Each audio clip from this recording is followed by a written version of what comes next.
Welcome back to the channel, guys. I'm Mecha64Zilla. One of my favorite genre of games that I don't really talk about that much is arcade games.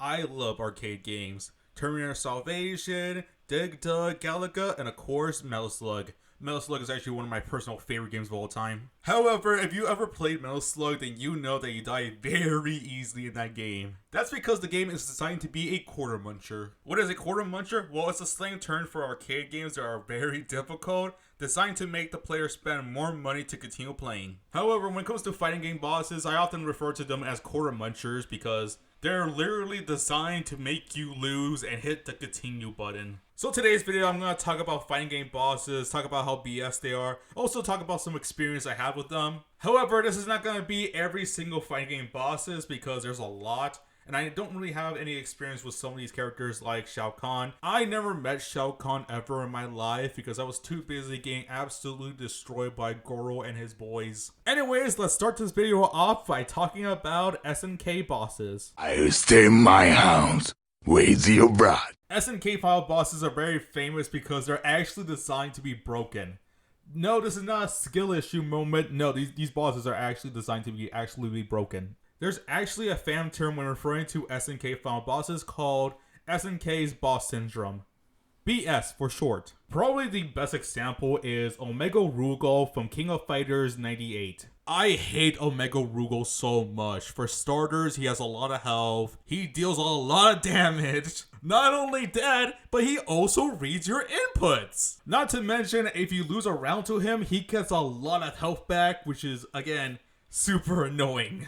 Surprisingly, SNK actually likes their player base because you could actually reduce Omega Rugal's health, which isn't really a helpful thing because, like I said, if you lose a round, he gets a lot of health back. Honestly, the best way I defeated Omega Rugal is probably just spam. Spam like your life depends on it. Which honestly I don't like to do because I generally just want to beat them fairly, but nope, the boss is designed to be unfair as possible. Why should I play fair? Let's be honest, Omega Rugal is not really the most hardest SNK boss to defeat. No, that's serious Mr. Karate. I hate this guy so much. I recently got SVC Chaos and I hate Mr. Karate so much. Serious Mr. Karate is extremely broken. That's not a joke. He is designed to be as broken as possible. Honestly, he's the entire reason why I'm making this video because I just hate serious Mr. Karate way too much. You want to know the worst part of SVC Chaos? From what I read online, to get the arcade ending, you need to get a perfect run. Well, good luck with that because serious Mr. Karate will never let you see that arcade ending. Weirdly enough, and this is not a joke, people did not know that there was actually arcade endings in this game. When I was looking up how to get the arcade endings, I saw a lot of comments saying, oh, there is no arcade endings. Honestly, we know who to blame for this. It's serious Mr. Karate. The mark of my dignity shall scar thy DNA. Just like SNK, Capcom has their fair share of characters that are just absolutely broken, but mostly annoying. Probably the best example is Gil from Street Fighter 3 Third Strike. From my experience, I don't think Gil is actually a hard boss. He's just super annoying. Especially when he hits you with the Resurrection. Like majority of people, I hate Resurrection. It's honestly the most annoyingest BS of all time. Speaking of annoying BS characters in Street Fighter, Seth. I'm actually surprised a lot of people don't talk about the Seth fight in Street Fighter 4. But I kind of understand because all the boss fight is just Seth spamming the same moves over and over again. But when I was a teenager playing Ultra Street Fighter 4 for the first time, I hated this boss fight so much. Especially when Seth goes to his second phase and it's just super annoying just because he just spams non-stop. When I got better in Street Fighter 4, this boss fight isn't as annoying as it used to be, but it's still annoying. But we're not done talking about Capcom because we're gonna talk about the final bosses in the Capcom versus games. I hate them. In Marvel vs. Capcom 1, we have Onslaught. Onslaught is probably the closest to SNK's boss syndrome because it is stupidly overpowered. Phase 1 is pretty difficult, but it's manageable. Phase 2 is, I hate it so much. I just hate it. Phase 2 has Onslaught just destroying a lot of things on the screen.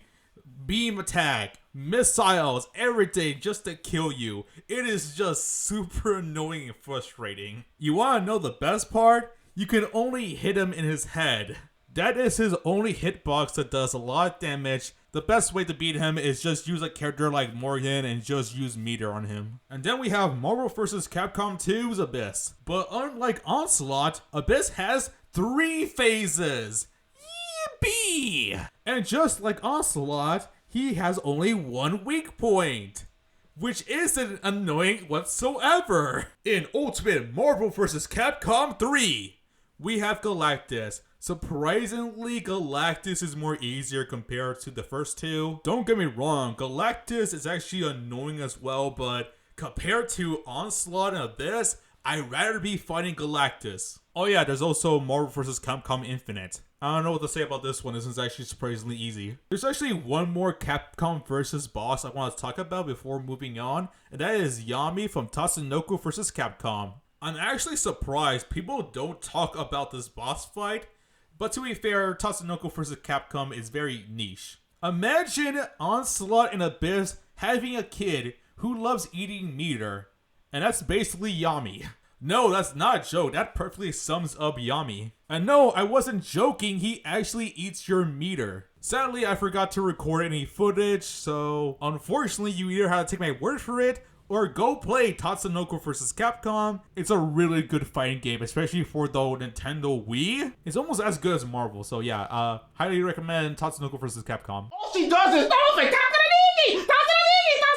and then she rushes in and you can't get out. And then all she does is she gets in and she says the same thing. The last 2 fighting game bosses I want to talk about today are Eno from Guilty Gear and Alpha 152 from Dead or Alive 4. I'm actually surprised people don't talk about Eno from Guilty Gear, but then again, nobody knew what Guilty and a Gear was until the Bridget update. Like so many other bosses in this video, Eno is super annoying, especially since Eno specializes on chip damage. Yeah, I'm not joking. She'll shoot a bunch of projectiles just to do chip damage, and it's just super annoying. To this day, I still haven't beat Eno, but to be fair, I stopped playing the older Guilty Gear games and only play Strive. Guilty Gear Strive is honestly one of my personal top 10 games of all time. I love Strive so much. Believe it or not, I actually do love the Dead or Alive games. Not because of the fan service, but because the gameplay. The gameplay is actually good. I swear it's actually good. Stop giving me weird eyes. Honestly, the boss fights in Dead or Alive are not as BS as other people on this list. Except for one. Alpha 152. If she hits you, she proceeds to deal with infinite. It is super annoying. Believe it or not, this is the only boss that makes me want to uninstall the game. Yeah, none of these other bosses make me want to uninstall the game. It's only Alpha 152. The good part is that you rarely fight against Alpha 142 in the story mode. However, if you want to unlock some costumes for characters that are not in the story mode, you have to do time attack, and that's where you're gonna see her a lot. Honestly, it's not worth the grind, especially if you're grinding for all the skins for the Spartan character. That's all I have for today's video. Let me know in the comments down below what fighting game bosses you hate the most. Also, let me know if I should do more videos like this. I've been Mecha64Zilla, and I'll see you guys next time.